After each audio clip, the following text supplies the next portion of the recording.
ভিডিওটি ওপেন করার জন্য আপনাকে ধন্যবাদ। আমরা এখন শিখতে যাচ্ছি বর্গ এবং বর্গমূল। বর্গ হচ্ছে কোনো সংখ্যার সাথে সেই সংখ্যার গুণ করলে যে গুণফল আসে সেটা হচ্ছে ওই সংখ্যার বর্গ। আবার ওই সংখ্যাটি হচ্ছে গুণফলের বর্গমূল। যদি আমরা আরেকটা এক্সাম্পল এখানে বোঝাই, সেটা হচ্ছে যেমন 4 হচ্ছে কোনো একটি সংখ্যা, আর কোনো একটি সংখ্যার সাথে সেই সংখ্যার গুণ অর্থাৎ 4 গুণ করলে গুণ করার ফলে যে গুণফল আসছে সেটা হচ্ছে ওই সংখ্যার অর্থাৎ 4-এর বর্গ। আবার ওই 4টি হচ্ছে অর্থাৎ ওই সংখ্যাটি হচ্ছে গুণফলের বর্গমূল। তাহলে বর্গ কি সেটা বুঝতে পারলাম।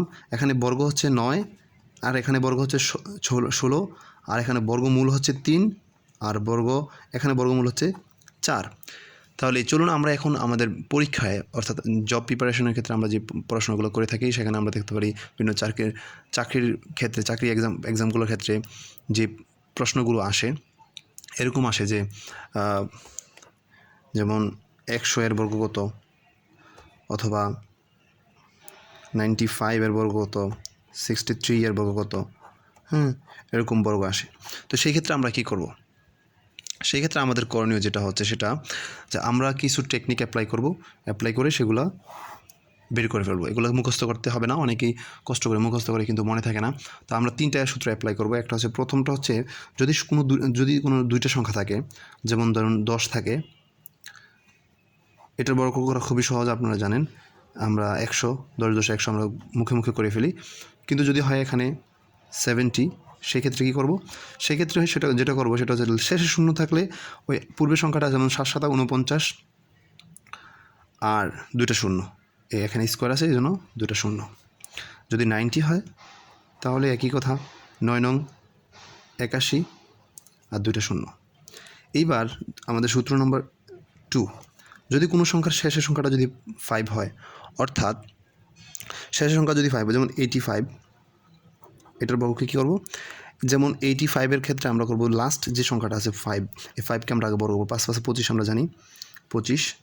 এখন 25 করার পর কী করব? এই 8 এর পরের সংখ্যা কী, এখানে একটু মনোযোগ দিবেন। লাস্টের সংখ্যাটাকে আমরা বর্গ করে ফেলবো, কিন্তু প্রথম সংখ্যাটা অর্থাৎ প্রথম যে সংখ্যাটা থাকে এই সংখ্যাটার পরের সংখ্যা কোনটা? আমরা স্বাভাবিক সংখ্যার ক্ষেত্রে জানি 8-এর পরে কত আছে? 9। তাহলে 8 নং কত? 72। 8 নং 72, আমরা এখানে 72 লিখে দেব। এটা হচ্ছে এই সংখ্যার বর্গ। ঠিক আমি আরও কয়েকটা এক্সাম্পল দিচ্ছি এখানে, যেমন 95 এর বর্গ করব।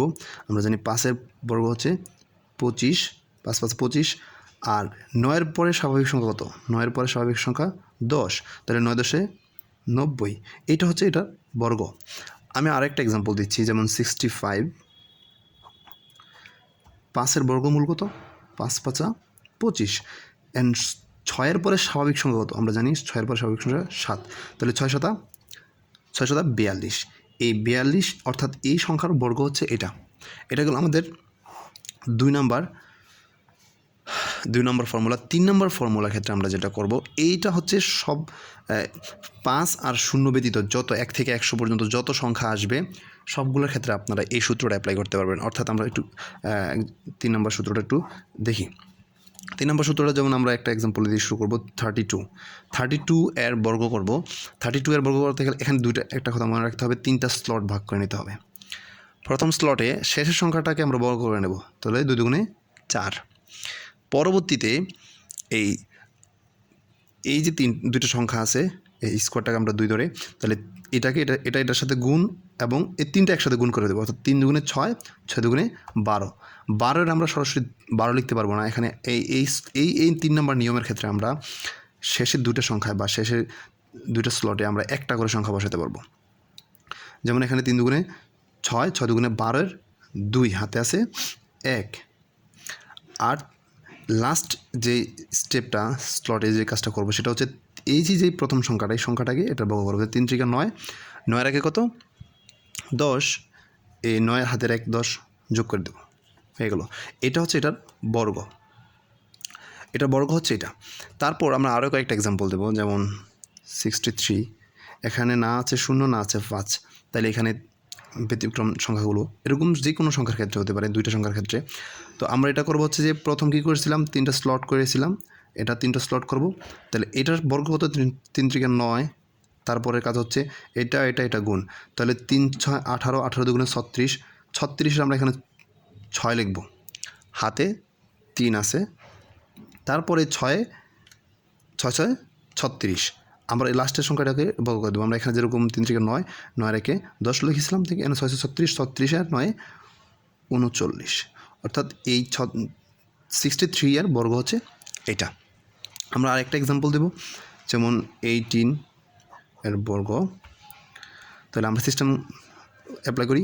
এটার বর্গ হচ্ছে 18, 3টা স্লট করে নিই, 18 64, 64 4, হাতে আছে কত 6, তারপর এটা গুণ, 8 একে 8, 8 দুগুণে 16, 16 আর 6 কত 22, 22 2 হাতে আছে 2, লাস্ট এটা হচ্ছে এটার সাথে এটা গুণ, অর্থাৎ এটার বর্গ একের বর্গ একই, একের সাথে আর 2 কত যোগ করতে হবে 3, তাহলে 3, অর্থাৎ 324 হচ্ছে বর্গ, 18 বর্গ।